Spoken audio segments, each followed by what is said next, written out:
Good morning, good evening, and welcome to this live chat where I want to talk to you about the tough question. I think it's a tough question. Is live streaming for you? Because I actually do think there are some reasons why you possibly shouldn't or couldn't live stream.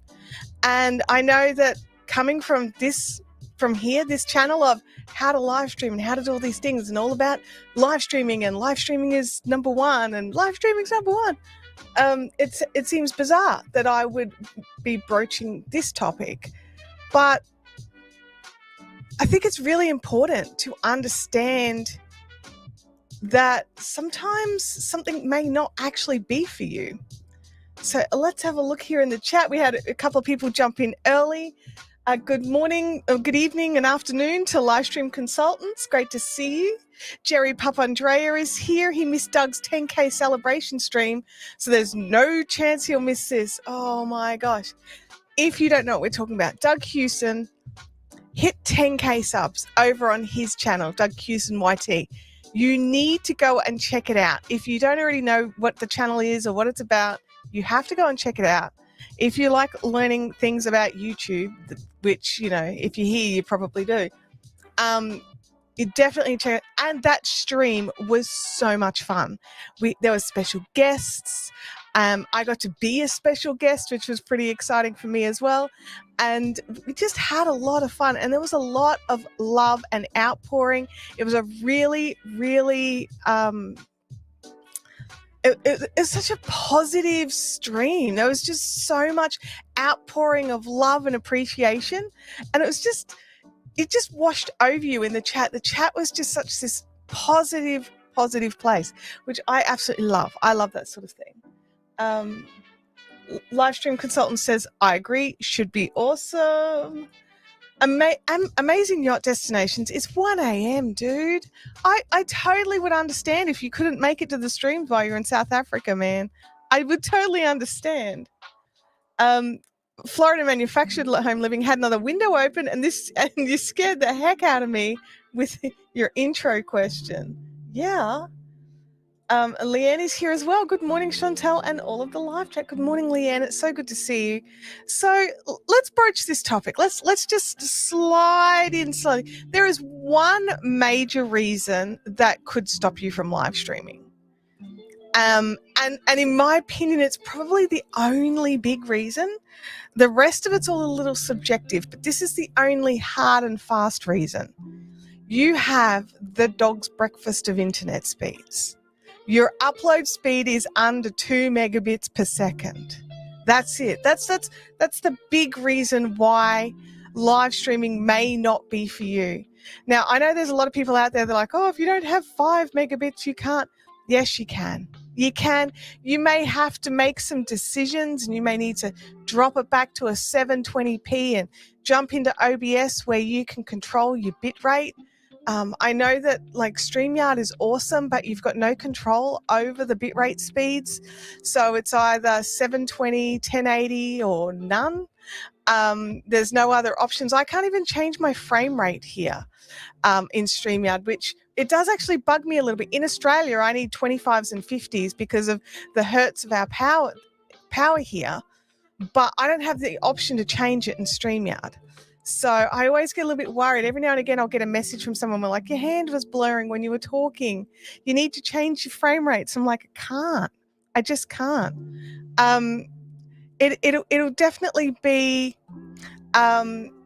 there's definitely, I got stuck. My brain I'm still getting over being unwell. My brain just worse than usual. Those of you that are here all the time know I'm a total squirrel brain.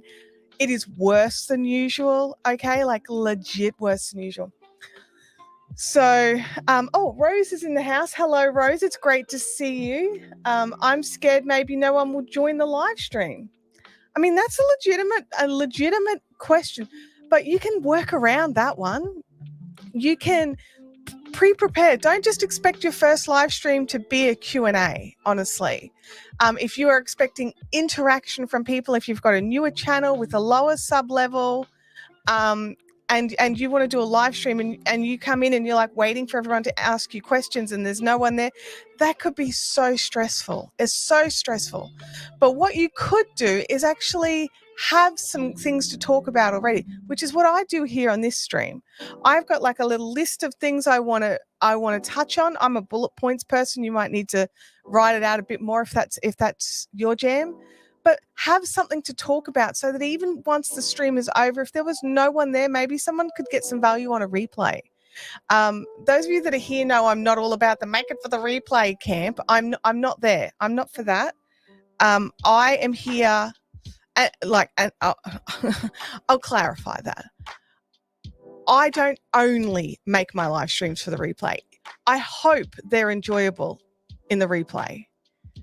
And I understand not everybody can make it to a live stream because of time zones and commitments and things like that. I get that. But my priority right now, right this minute for me, is those of you that are here who have arranged to be here at the same time as me. It's like if you were hosting a dinner party and you are hoping for 60 people. So you've made enough food for 60 people. But 10 people have turned up. Your priority needs to be that 10. And sure, there'll be some leftovers if those 60 ever drop in, or they drop in before the food goes bad. There'll be some food there for them, but they will have missed it being hot and sitting around the table and having the conversation. So, there's pros and cons. There's pros and cons. Michael Sahovsky, it's so good to see you. I did see your message just as the 10K subscriber party finished last night. So I'm so glad you could hop in this morning for me. Manufactured Home Living has 1,000 up and down and have decided live streaming is useful in launches, but otherwise not for me. The content I present needs to be more organized than I can present live. That is on my list. So depending on, I'm just going to skip past a few and jump to this one. Depending on the content that you like to present, can you present it in a way that is satisfactory to you in a live stream? Now, I know there's ways, like it's taken me a long time, and I actually record a lot of my videos now like it's a live stream. I flipped it the other way.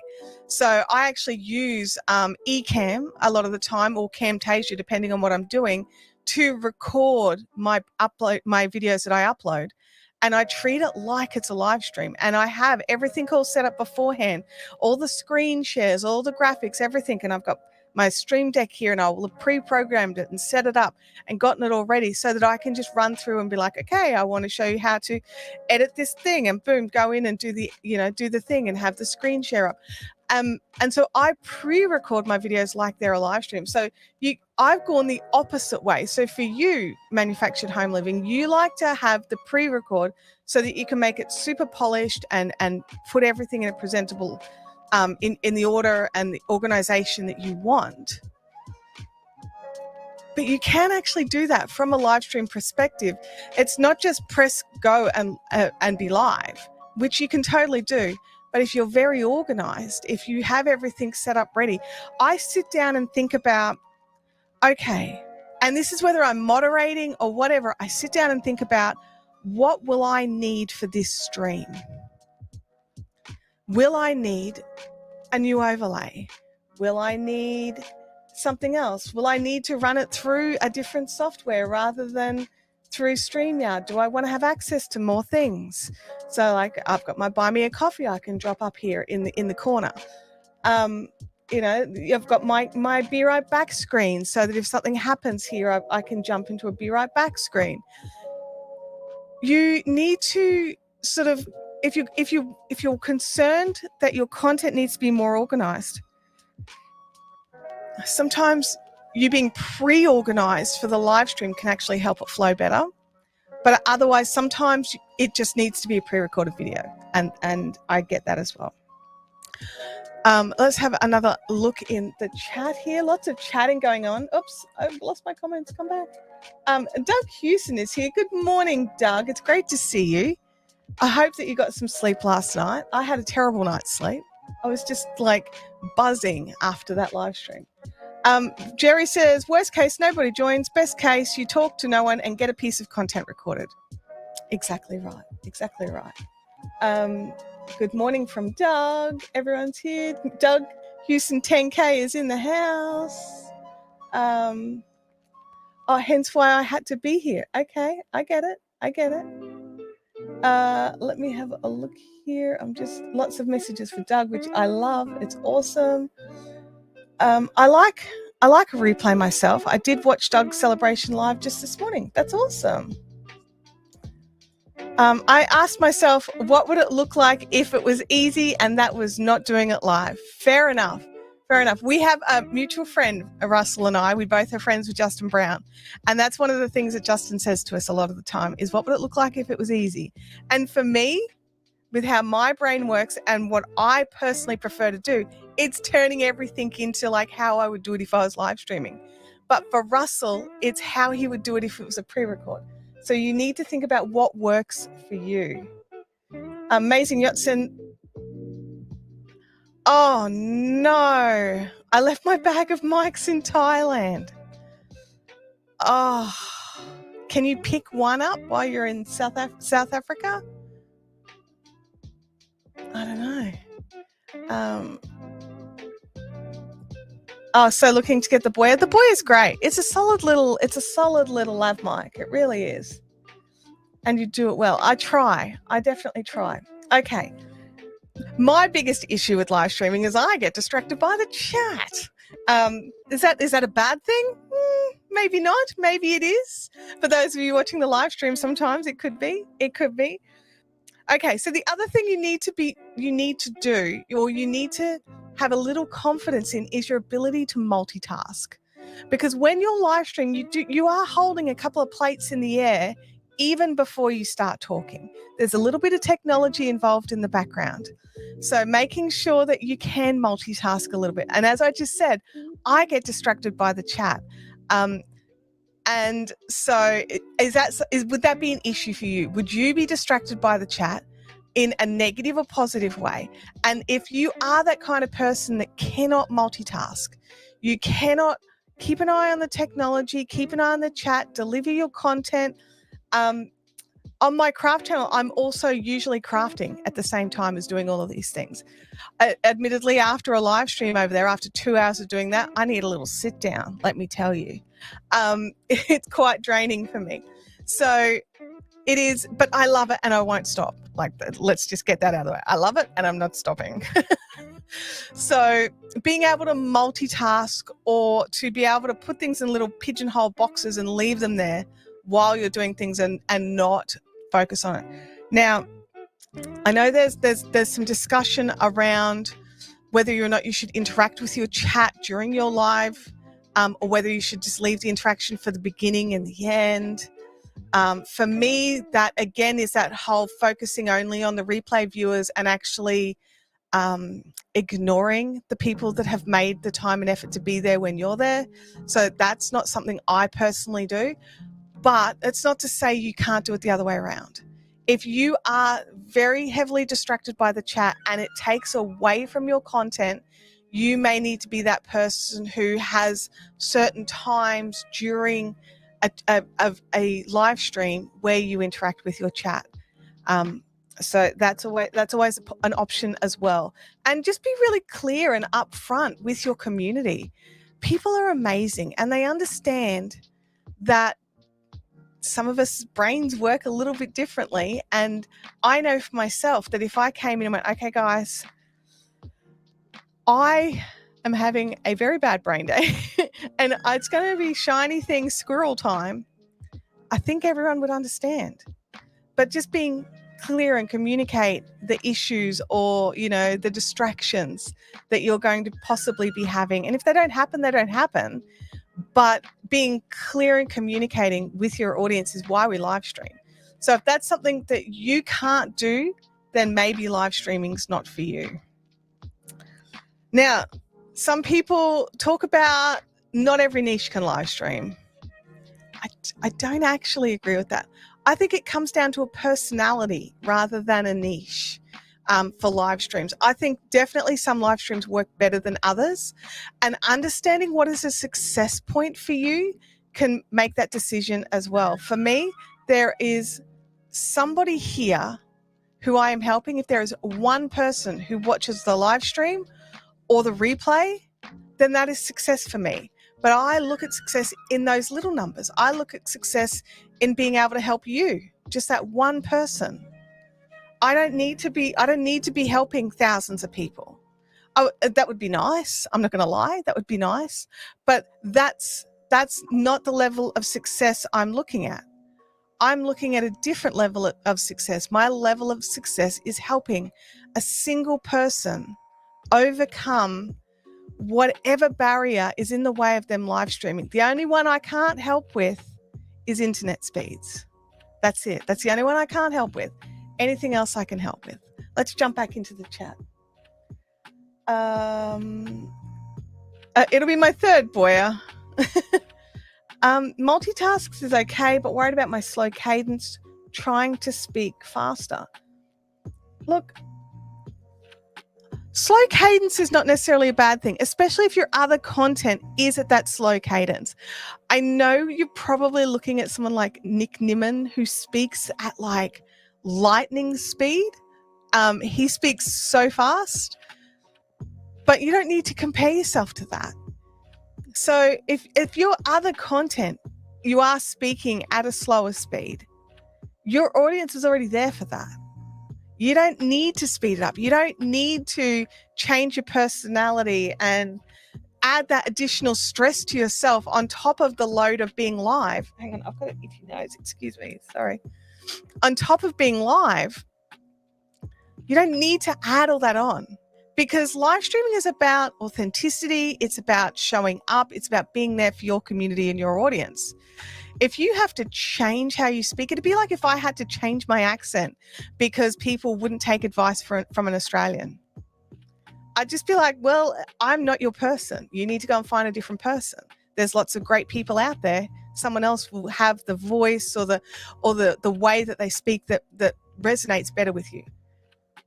So I wouldn't worry about needing to speak faster, personally. Hello, Holly. Great to see you in the chat. So many congratulations for Doug. It's so good to see. Excuse me, sorry. I think you need to accept that your live streaming style is highly chat inclusive. It's your style and it works for you. Forget what others say a live should be. Your style works great for you. Yes, and it is for me and for my content and for my personality. Absolutely. I need the chat inclusive for sure. Then I feel like it's more of a two-way conversation and I'm not just sitting here talking to myself into a camera. It definitely feels like there is interaction, and that's what I come for the live streams. I love live stream interaction. So I want to make sure I try to hit as many comments as I possibly can and answer as many questions as I possibly can. And you just need to decide if that's how your live streams are going to be. You don't need to do your live streams how I do them. If you find my live streams a little jumbly, a little, shiny thing, a little, like there's things about my live stream you may not like, don't incorporate those into your live streams. If there's something like you're watching another live stream and you're like, oh, I really like how they do this, find out how they do it and incorporate that into your live stream. I learned a lot of my live streaming skills from gamers, and they are playing a game, and when they look up, they'll just read, they'll interact with the chat. So it's definitely one of those things where you need to accept your style of streaming that works for you, and what I do may not work for you, and what Nick does may not work for you, and what Daniel does may not work for you. But you might go over and watch someone like Gaming Careers and theirs is good, or Epos Fox or something like that. You can glean from all these different creators. Just because a live streamer is not in your niche doesn't mean you can't learn something from them. Either learn something you don't like or learn something you do like. So go and watch some other live streamers in different niches, and it may actually give you an idea. It may spark some creativity. Let's have a look here. Don't worry about your cadence. It's part of your personality and appeal for your audience. Absolutely. I agree. Jerry says, if you tried to live stream and didn't like it, live streaming probably isn't for you. I would agree with that statement. I would say try again. First time's always terrifying and scary for most people. But I would say try again. Do a little. I'm all about the testing. Do a few, test it out, and decide. Decide if it's like, how did you feel doing it? Did you actually? Was it beneficial to someone in the chat? Did you help someone? Did you make someone happy? Were they like, wow, I didn't know that before? You know what I mean? Like, have a look at it from that perspective. Sometimes getting out of your own way and getting out of your own shell can actually really help. Now, I know that I talk about how on here I actually don't like being the face of things. I much prefer being a behind the scenes person. So I get out of my own way by live streaming. Like, okay, I could quite happily not turn my camera on like ever. Yeah. I would very happily not turn it on, but I do. And it's because I'm trying to grow as a person as well, and not cringing and just being like, okay. Every time there's a camera pointed at me, I'm still not good with like just photos. Yesterday there was a discussion that we were having over on Twitter about how some of us might need to change and tweak up our channel banners to suit the television layout now, because so many more of our viewers are watching on television. So according to YouTube, viewing YouTube on television is up 400% on previous years. So I can't remember the year, which exactly year date they mentioned. They did mention specific year dates. So I went and had a look at mine and realized that while it's perfect on desktop and mobile, how they lay out on the television, my About Me page is over half of my banner. So I had to go in and change it up, and then I realized that because my Canva Pro account is no longer a pro account, I made a decision last year to shut it down. I actually couldn't even download my previous content because it had watermarks on it, let alone change it. I couldn't change it at all. So I'm over in Adobe Express, completely changing my whole banner, all new art. I actually quite like it. But my point of this was I've only got limited photos of me to use for this sort of thing. And the photo wasn't quite the right, the right composition. So I sort of had to like do some jiggery pokery to get it to work. But sometimes we have to get out of our own shell and stretch our wings and try some of these things, even though we don't think they're for us. Live streaming says, I was a guest a number of times on different streams before I went live for myself. I went, and that's a great way to do it because there's no risk on your channel. There's no risk. For me, I actually used to go live on Twitch, like I just with my gameplay. I didn't have a camera on my face, and I had a microphone, but I kept it muted a lot because when I first started doing that, if people found out you're a girl, it was just like, oh, really? And then I was just like, well, no one just wants to watch me play a game. So I started talking more and I was getting more interaction that way. So then I decided, okay, I need to do this properly. Jerry says, I've gotten so tired of editing words.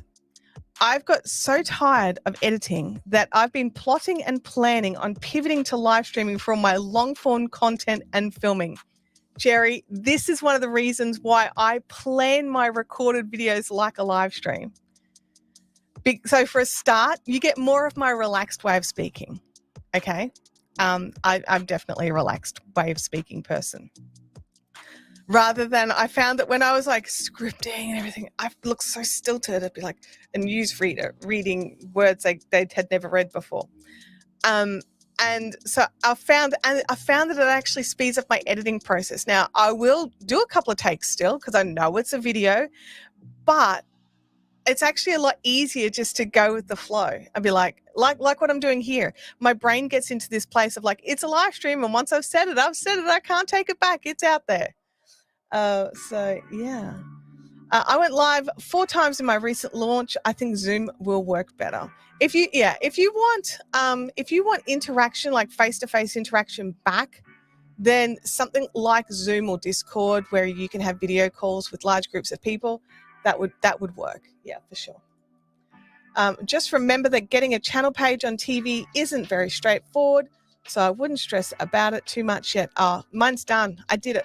I was actually sitting on my laptop in the lounge room, and I saw Home Rapid Repairs post on Twitter.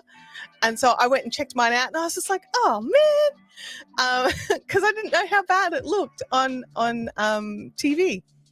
So, but now I've totally changed up. I've actually incorporated my colorful wall instead of just teal, which I like teal. Like, don't get me wrong, it's still there. There's still some teal. But yeah, it is definitely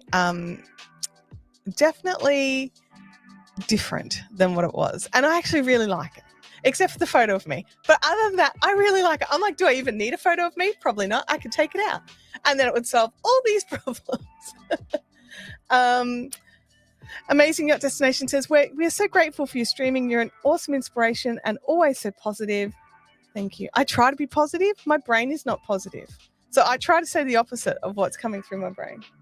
Now, I do have my coffee today, so I'm just going to have a little sip. The Yeti is out of the dishwasher. Oh, where's its little thing? So this little thing, I've got little coasters for all my stuff over here so that they don't make noise. And just so that you can all see the difference, all my coasters are this size, right? Like, I make all my little cotton coasters this size. This is the one for my StreamYard mug. I had to make it bigger because the StreamYard mug was so much bigger. So I put my water bottles on that one too.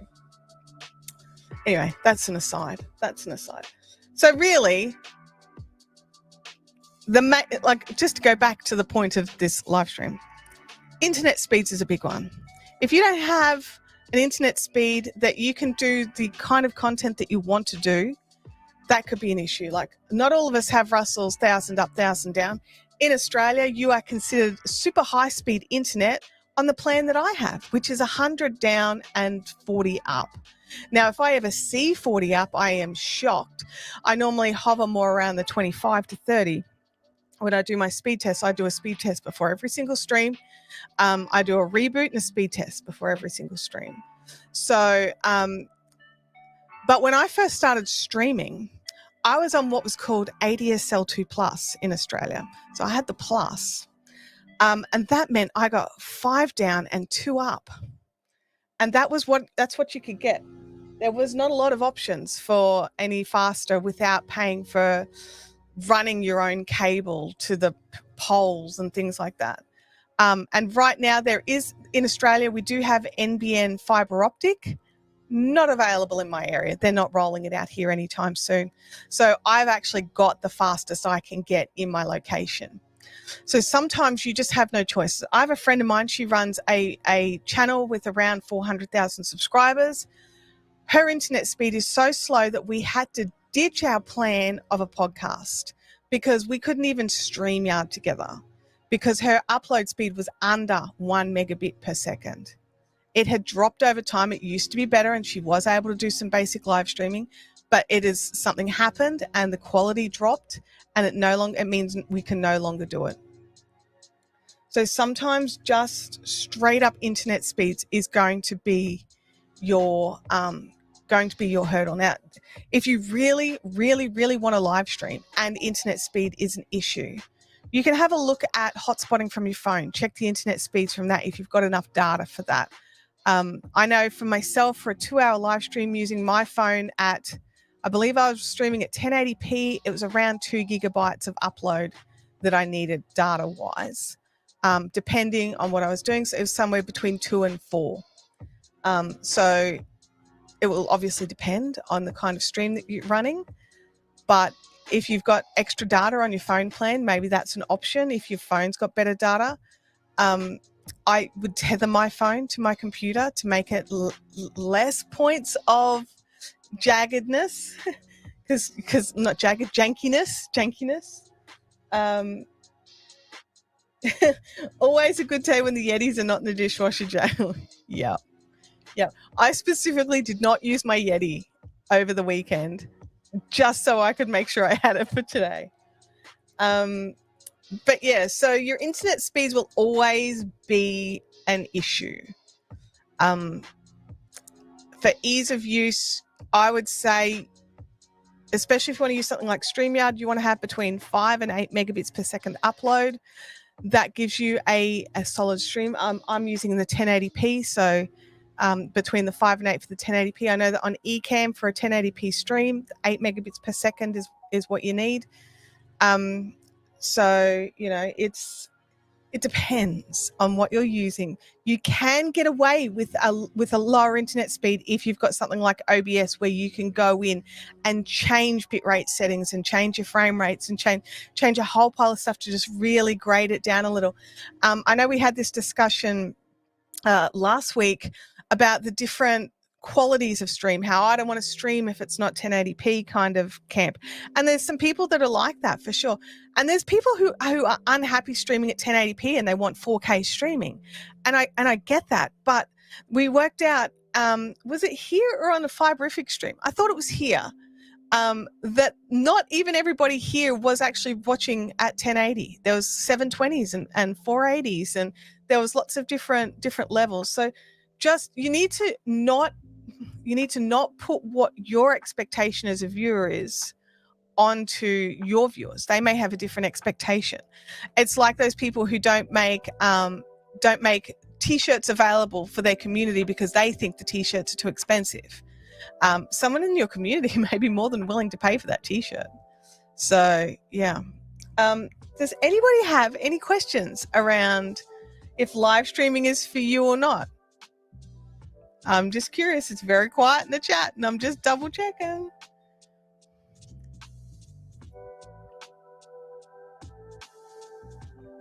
Let's have a look here. I know it was a bit of a bizarre topic choice for me, based on the fact that I'm so pro live streaming, and then to ask if live streaming is not actually for everybody. Sometimes cellular again with the words. Sometimes cellular is your only option. Cell tower is only a little over a mile away with a straight line of sight. So that's right. So sometimes your mobile data may be better than your home data. And even if you've got decent home data, have a look at what your options are on your phone. In Australia, they throttle our upload speed from cellular. I've got 5G. There's a 5G tower, same sort of thing. I'm under a kilometre away from a 5G tower with a great line of sight. I get 500 download from that 5G tower, but I get 5 upload. So I'm just like, really? So yeah, it's one of those things. How do I order a t-shirt? Well, I'll be honest, I only have merch available on the Fiberific channel. I have no merch for this channel yet. It's a new baby. I don't have any merch yet. I've still got to find something funny and quirky to put on a shirt. Like my sock story. I can buy socks from Kmart, or I can make my own funky socks that would actually cost a packet to buy. Yes. Oh my gosh, that's exactly right.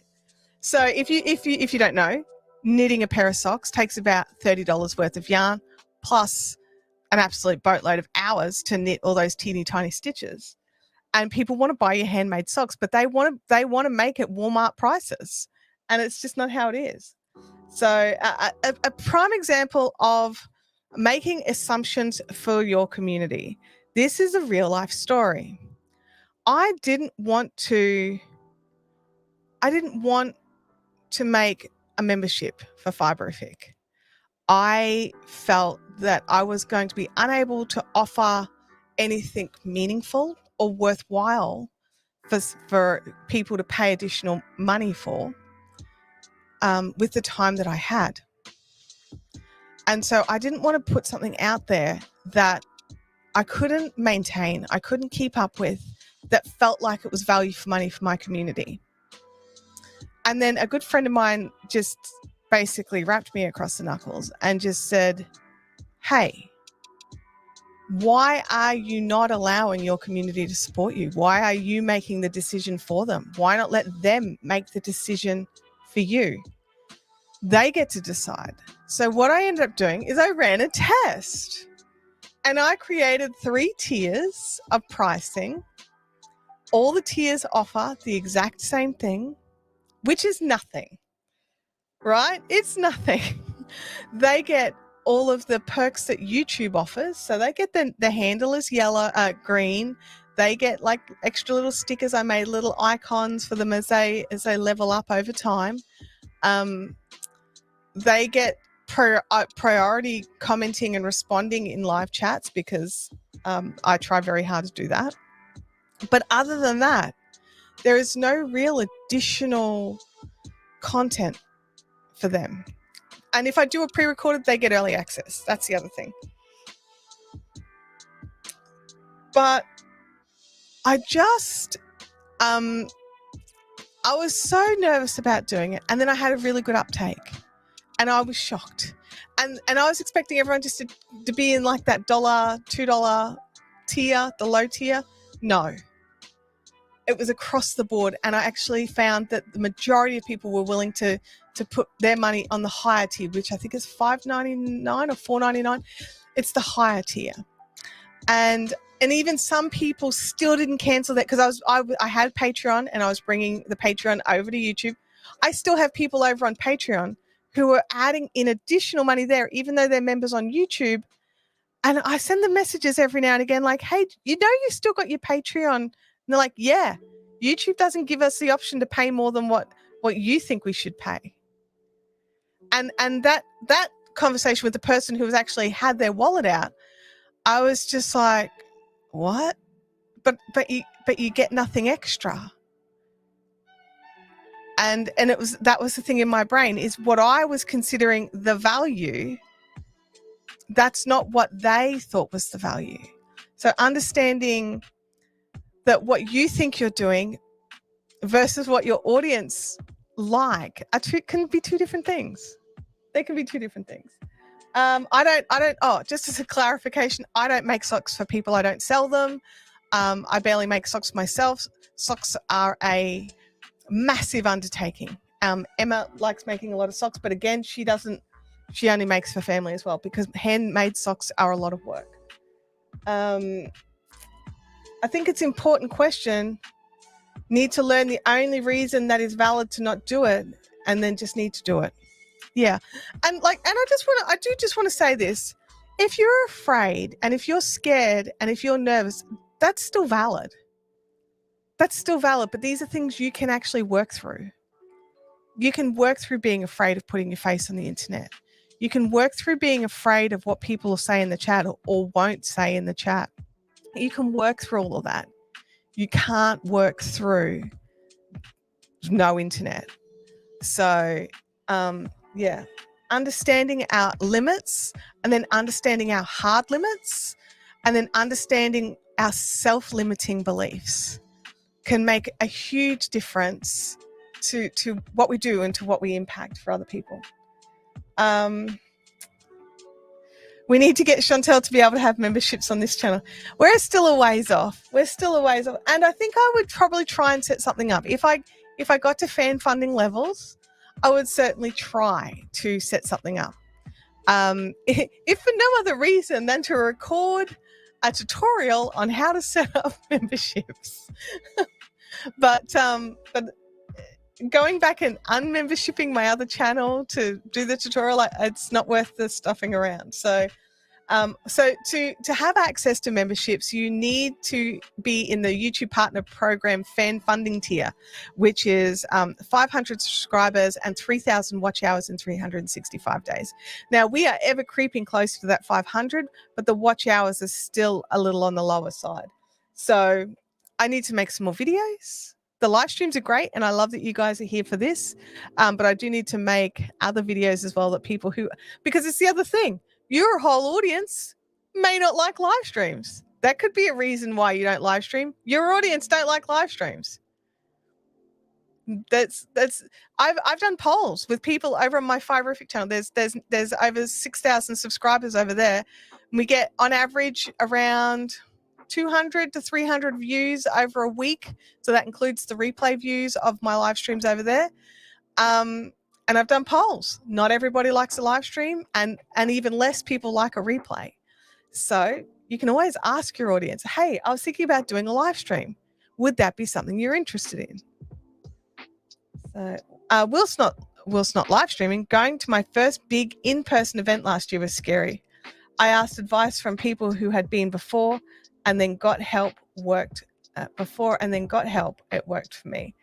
Sometimes alleviating our fears, or even just understanding that everybody felt that way for their first time. Like, I love, Justin Brown has a story that he tells every now and again. I'm going to tell it right now. His very first live stream, he faked a technical glitch because it was just so, in his brain, it was just bombing so badly, he just wanted to bail. I need out. And just was just like, oh, there's a technical issue, and boop, end stream. And this is the thing to remember. You can bail. You can unlist that live stream. You can delete it if you want. Now, any views that you got will no longer be counted towards monetization if you unlist or private any videos, just as a, that's a little asterisk there. But if you're not happy while you're live streaming, or something happens, or there's just something about it that you just hated, it doesn't have to stay there. You can pull it down. It doesn't have to stay there. I think, I'm just trying to think if I've removed any. I know for a while I was having problems with my Fiberific live streams. It was years ago. It was many years ago. I was over it. I had premises for the business, and I was in those premises, and my laptop kept shutting down or freezing, or the internet would drop out. And so back then there was no StreamYard. So I would have to start the stream. So I'd be like part 1, part 2 of the streams. And then you'd have to tell everyone in the other chat, like, we're starting another stream, go to the channel and look for the next stream. And so I could have bailed. I could have just gone, it's too hard. I can't do this. Now, it turns out it was my laptop. My laptop died one day in the middle of a stream. It squealed. It died a painful, long death. It just had this high-pitched screech, and the screen went dead, and it kept screeching until its battery ran out. I don't know what happened. It was a Surface Pro 4. There's no moving parts in a Surface Pro 4. It got replaced under warranty. Thanks very much. But yeah, that was the only time I think I bailed and didn't return. And I had no options. That was it. It was gone. And that was back in the days before I had 1,000 subscribers. And there used to be, you had to have 1,000 subscribers to be able to live stream from your mobile. So I couldn't even jump back in on my phone. So we have a lot more options. You remember a 6-part live stream was hilarious. I remember the 6-part live stream trying to laugh it off. But inside, I was mortified, absolutely mortified. But we were having fun, which is why I kept coming back. So was it 6 parts? That seems like a lot for me to have not given up on. I don't know. There was a few dumpster fires back at the start. There really were. Home Rapid Repair is out there doing the work, making the content. No need to apologize. How are you going? It's so good to see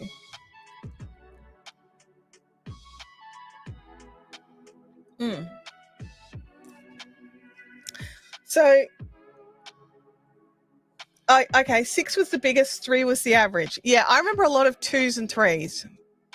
I've probably, blocked out the 6-part live stream. And I kept coming back. I'd work out what the problem was and reboot. I remember one time I went to live stream and YouTube had given me it might have been a community guideline strike on the video that I was about to stream on. So there wasn't even a stream yet. And that community guideline blocked me from live streaming for 30 days. I eventually got it. Like I sent them a message like, I don't even know what I did because I didn't go live. Was there something in the description or the title that was worrisome in my knitting live stream? So sometimes stuff happens and you kind of just got to roll with it. And that's another personality thing. If you're one of these people that can't roll with the punches, and there are people out there who need everything perfectly lined up, and I get that, different personalities. So if you can't roll with it, you need to be a little bit flexible for live streaming, then it can be daunting. It can be like, I'm trying to make you feel better by recounting some of my live streaming horror stories. They don't happen to everybody. Some people never have a live streaming horror story. They just live stream and it may have had less views than they were anticipating, and that's their horror story. I've had probably every technical glitch and issue that you can imagine. Leanne's got some great advice here. Scroll back on your favorite YouTubers' channels. Check out their early day lives or videos. They all start a little shaky. Yeah, they do. Everyone's first live stream is along the lines of, is this working? Am I live? Can you see me? Because especially like earlier, it was harder to tell when you're live. Now you've got like a live for 46 minutes right in front of my face. YouTube's showing that I'm live and the comments are flowing. So, being open, you're being open to rolling with the punches of live video. That needs to be something else. Russell says that was me. Russell, you're not alone. So many people's first live streams. That's part of the first lines. I see it over on Instagram all the time. Am I live? This is a great question from Home Rapid Repair. Do you think vertical live streaming is a fad or will become widely popular? I think the vertical live streaming, if you have a vertical audience, is not a fad. So if you are predominantly a shorts creator, or you prefer to do your content over on places like TikTok or over on Twitter, I don't think it's a fad. I think that it may have, I think those of us that are used to our horizontal streams, those of us probably won't be adding those on until there's a little more like cohesiveness where you can do the two at the same time. It is just, it's just, I don't think it's a fad, but I think it's going to be for specific audiences. I don't think it's going to be for me or my audience, not at this stage. But I can see where some people are using it and they're getting really great interaction. I do think that YouTube removing links out of the live streams is unconscionable. If you are running a long live stream and you have a sponsor for your live stream, they have an expectation that someone can click a link. And now if you're running vertical lives, they can't. I get it that they don't want link clicking in shorts for security reasons. I understand that. A vertical live stream is not a short. It just happens to be fed into the shorts feed. So I think that little things like that will actually deter some people from using it when they probably would. I just don't know if it's a fad. For me, it was a fad. I had a taste. I had a try. I'm not going to continue on with it for now. Oh, yeah. The first live stream. It's a total rite of passage, for sure. For sure. Can you please define vertical live streaming for the uninitiated? Absolutely, I can. So right now, this is a horizontal live stream or a 16:9 live stream. where it's wide on your screen. Vertical live streaming is now available, which means that like if you're streaming from your phone, you would have to stream like that. But now you can stream like this, and rather than it just showing up in your feed as the little bit in the middle with the blurry sides where it's annoying, it actually shows up over on the Shorts feed where everyone already has their phones like this. So it shows up long and narrow on there. So that's your vertical live stream. You can now live stream directly to, like you've been able to vertical live stream over on Instagram and TikTok for a while now, and on Twitter as well.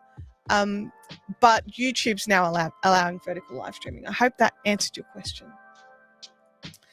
Depends if your cohort mostly watch on the phone, then the vertical works. Absolutely. The vertical live streams are going to depend on your audience. But right now, just like if you're multi-streaming, like I'm multi-streaming over to LinkedIn and Twitter and to YouTube, the audience is disconnected. So anybody watching on LinkedIn, they cannot see the YouTube audience. They cannot see the comments. And so there is a disconnect. And the same thing happens on vertical live and horizontal live on YouTube. There's a disconnect between the chats. And so if you have moderators, they need to be in both chats. And you definitely need moderators on your vertical live chats, because those people that are coming in are not your usual audience. I think vertical live and horizontal live streaming are going to help to evolve the YouTube in the next 1 to 2 years. Yes, I think that they're staying, at least for now. Great points. There you go. I do not really enjoy the vertical live stream as a viewer experience. Will always watch the horizontal streams if possible. I'm the same as you. I tend to watch my live streams either on a desktop or on a television. I don't tend to watch live streams on my phone unless I'm catching one that's really late and I'm already in bed. The other thing is, as someone who's usually moderating a lot of live streams, I prefer to watch lives on my desktop because I've got better ability to moderate using a keyboard than I do using my thumbs. And you can't tag people on a phone still. I'm not sure what the problem is, YouTube, but sort that.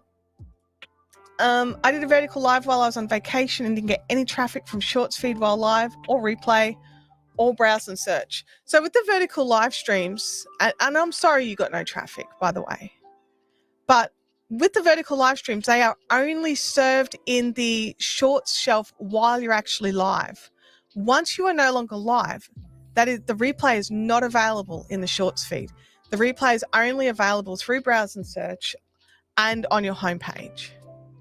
So I believe vertical live streaming is a niche way of streaming to that specific type of audience versus the horizontal audience. Yes, I think vertical or horizontal is going to depend on you and your viewers.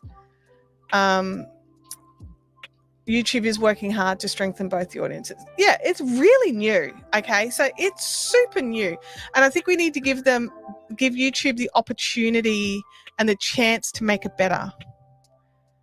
And you know, so it's one of those things. We need to give them the opportunity to test it out before they sunset it. So yeah. Tagging people on mobiles coming in 2052. It feels like it. That and StreamYard's dark mode. That's coming in 2052. 2052 is going to be a big year for live streaming. I agree. Will be interesting to see how it all flushes out. Yeah, I just think like right now it's super new, and we're having a play with it. There's glitches, there's issues, things like StreamYard. There's limitations. I know on OBS there's a plugin, or are they called plugins on OBS? I don't know. There's a plugin that you can use that makes it so you can stream to both destinations at the same time. And I think that's great. And I think it'd be really good if some of the other softwares like StreamYard and Ecamm, if they could do that as well. But it's a lot of work and a lot of effort for something that how many of the actual paying customers are going to utilize? So like we need to look at the bigger picture sometimes. How many people are actually using it in that particular use case to make it worth paying engineers to pour hours and hours into making it possible? Is it just because you just want to have a play with it, or you've got like a plan? I'm going to do this. We're going to do this. Oh yeah, plugins. Thank you. My brain just went, is it a plugin on OBS? Are you just stuck on plugins because you've been updating your website? So I don't know.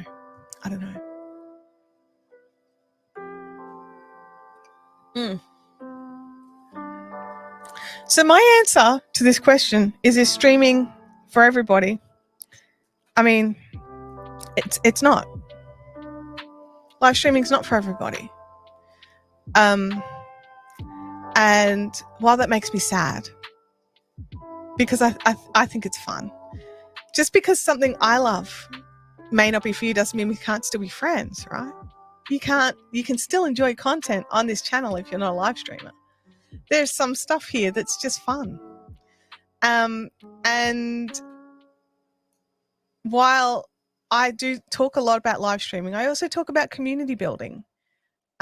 So you don't have to live stream to build a community. I personally love using live streaming for community building. I think it's the easiest, most fun way to do it is interacting with actual human persons live at the same time. But there are other ways. Leanne says it's certainly not for me. Leanne, I love that you come in and you join these chats, even though I know you're not that interested in creating a YouTube channel, and that you definitely don't want to live stream yourself. But I also love that you constantly are learning and want to get better at moderation and doing other parts and being like a servant to those of us that, like, servant in a good way, not in the bad way, but, helping those other people, even though it's not your jam, this part of it is your jam. So you get to help and support. Live stream consultant says, live streaming, in my opinion, is the best for community building. I think so as well. But there are other ways. If you can't live stream, or if you don't want to live stream, there are other ways to build a community. They do involve more work, and they do involve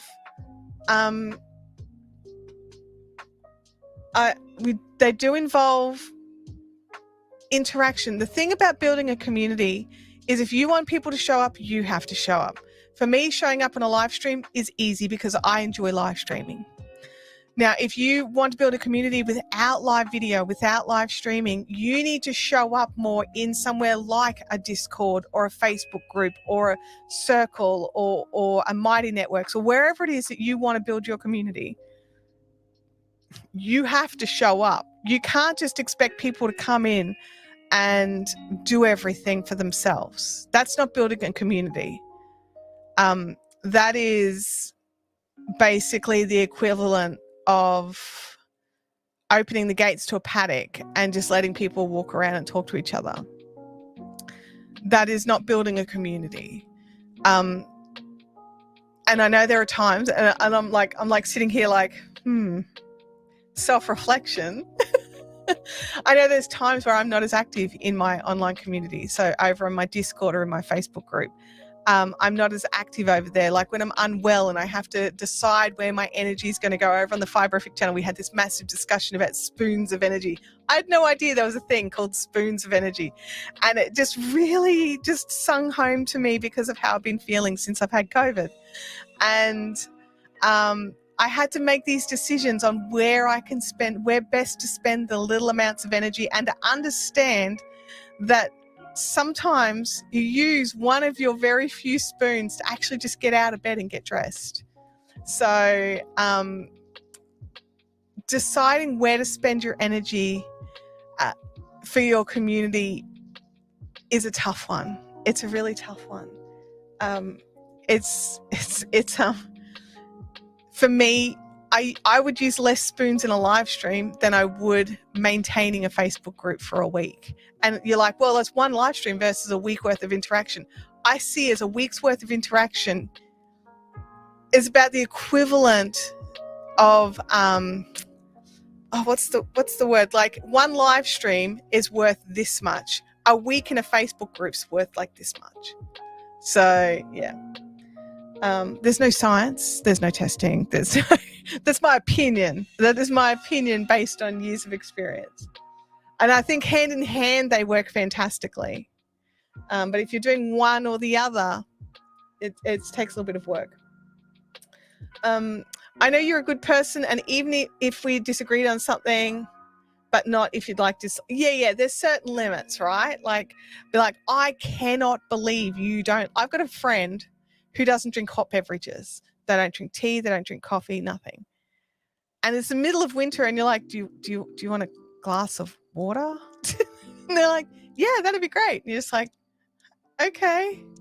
Like, meanwhile, there's my coffee. And, but I'm still friends with those people. I don't understand it, but I'm still friends with those people. I'm happy to be a cheer squad. In front of the camera is not really my thing. Yes, I understand that. I love being a cheer squad in other people's communities. I love doing that. It's actually one of my favorite tasks, is working in other people's communities, where I am not the face of the community, where I am not the person. I am the helper. I am the servant in those communities. And then that's my favorite thing to do.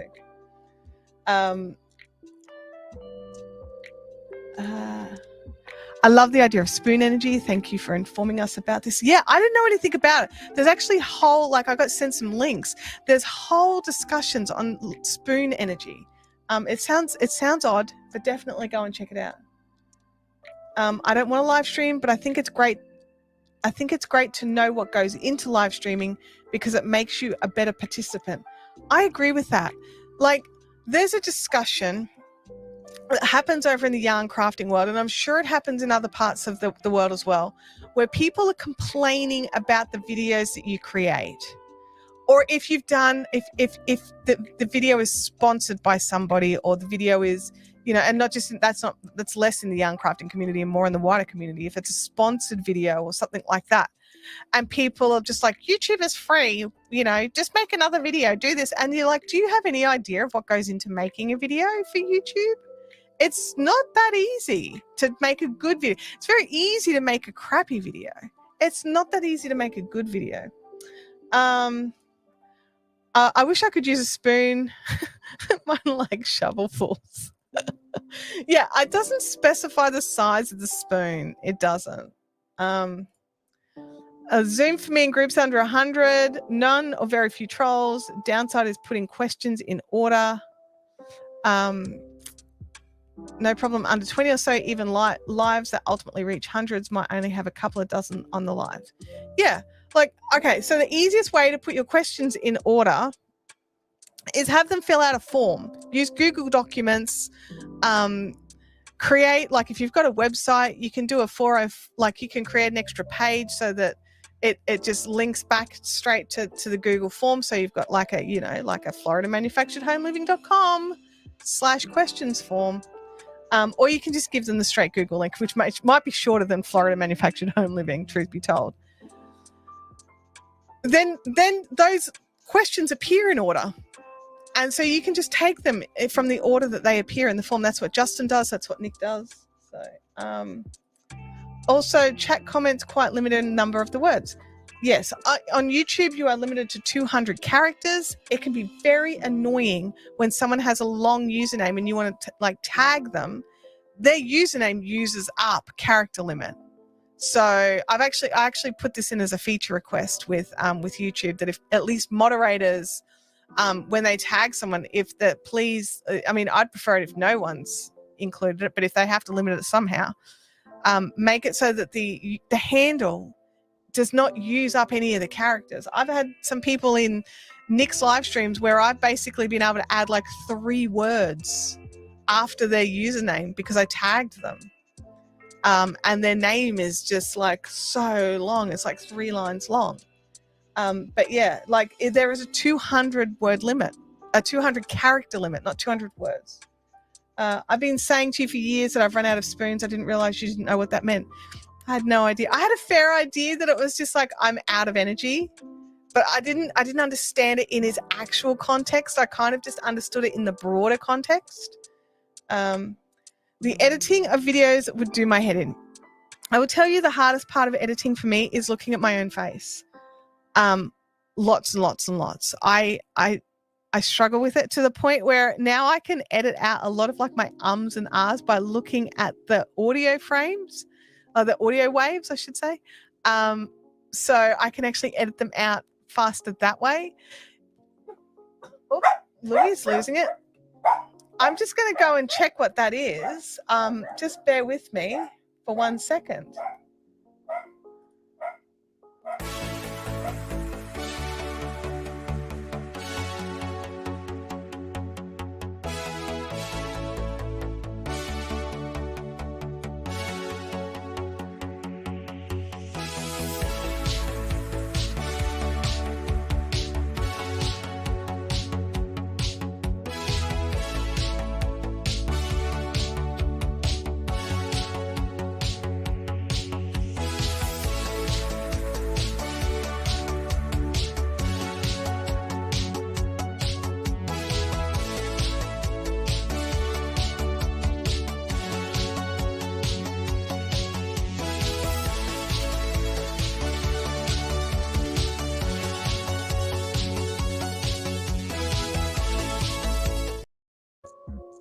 I believe Louis is losing his mind. There was nobody there.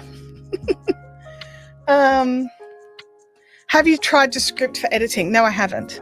I had to go with the free trial, and this was a little while back. It did not cope with my Australian accent. It really did not. It didn't cope, but that was a couple of years ago. It could be better now. But it wasn't spelling any of the words right. It was just jumbling everything up.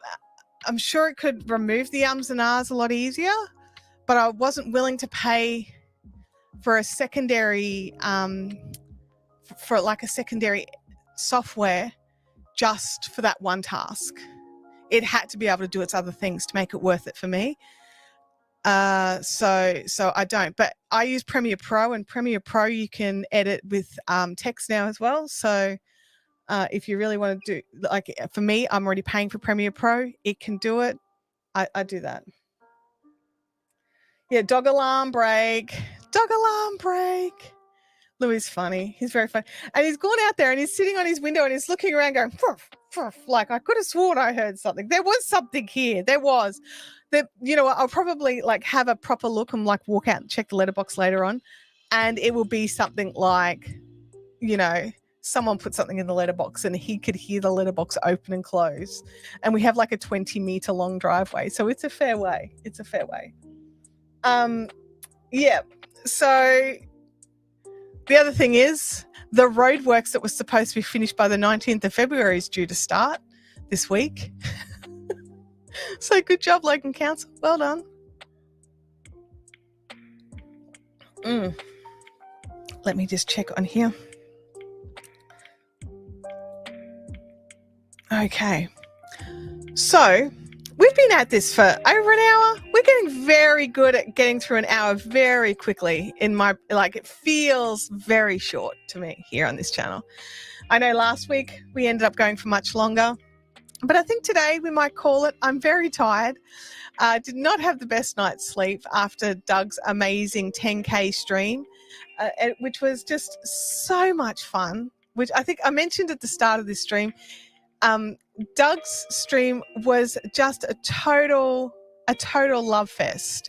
It was wonderful and amazing and hilarious, and he had like just amazing people come in and congratulate him for like a job well done. One thing I will say, which was something Daniel Batal said in the stream, and it was that Doug's took longer to get to the 10K because of how much of his effort and time he pours into all of the other communities he works in and that he's a part of and that he helps out in, and time zones, and working on like Nick's live streams start at midnight for us.